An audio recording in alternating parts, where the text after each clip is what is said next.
Loneliness and long COVID, turning disconnection into healing. Have you ever felt like the world you knew suddenly disappeared? I did. Before long COVID, my life was full of movement.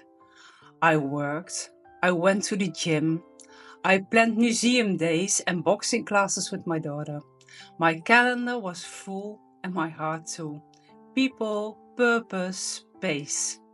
And then it stopped. What do you do when the very thing that used to fill your cup, connection, now drains you completely? How do you navigate loneliness when even a phone call can tip your body into collapse? This video is for the ones living in that in-between, between the longing to connect and the body that says, not now. The grief of disconnection. Long COVID isn't just a health condition, it's an identity earthquake.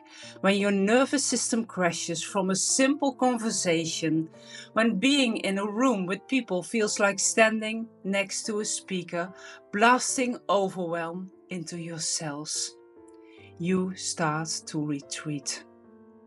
But behind every retreat is a mourning, not just of activity, but of connection. I missed hugging friends. I missed laughter that didn't cost me a week of recovery. I missed being understood without having to explain the unexplainable. Loneliness isn't just being alone, it's feeling unseen in your pain. And that kind of loneliness, that gets into your bones. Why our systems don't understand. Part of what makes this so isolating is the world's addiction to productivity, to visibility, to loudness. If you're not out there doing, you're often forgotten.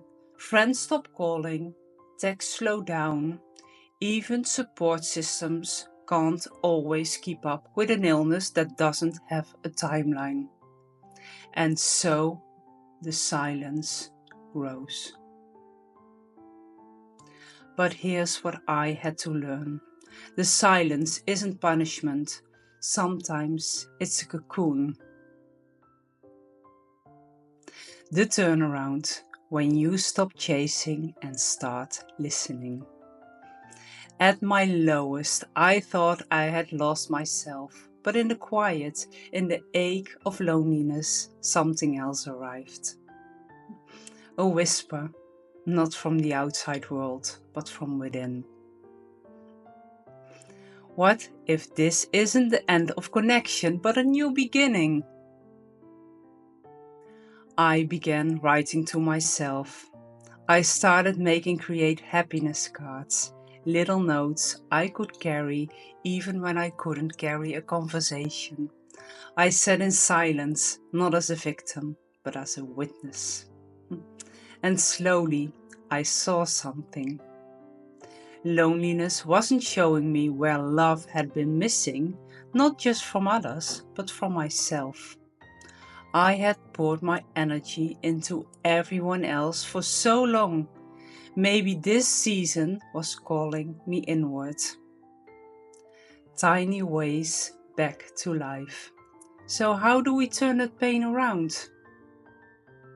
We don't fix loneliness by forcing ourselves to socialize.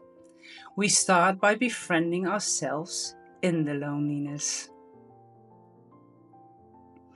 Here's what helped me. Letters to my future self. A self that's healthy, vibrant, connected. Voice notes to one safe person. Instead of a live call, I could speak when I had energy. Nature as companion, the trees, the skies, the still lake. Don't ask questions. Micro moments of joy, a warm drink, a kind word, the sound of birds at 4 a.m. And most of all, permission to heal slowly, to say no, to need less input and more soul. You are not alone in this. If you are watching this and tears are welling up, I see you. You are not broken. You are adjusting to a world that doesn't yet know how to hold you. But that doesn't mean your life is over. It's evolving quietly, gently, and there are others like me walking this strange road too. If you feel unseen, leave a comment below. Say, I am here. Not just for me to see, but for others to find you too.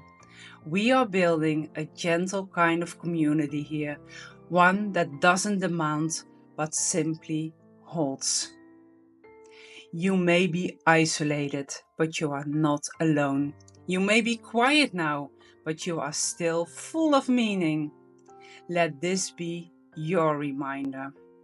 Even when the world shrinks, your spirit can still expand. With love, Daphne.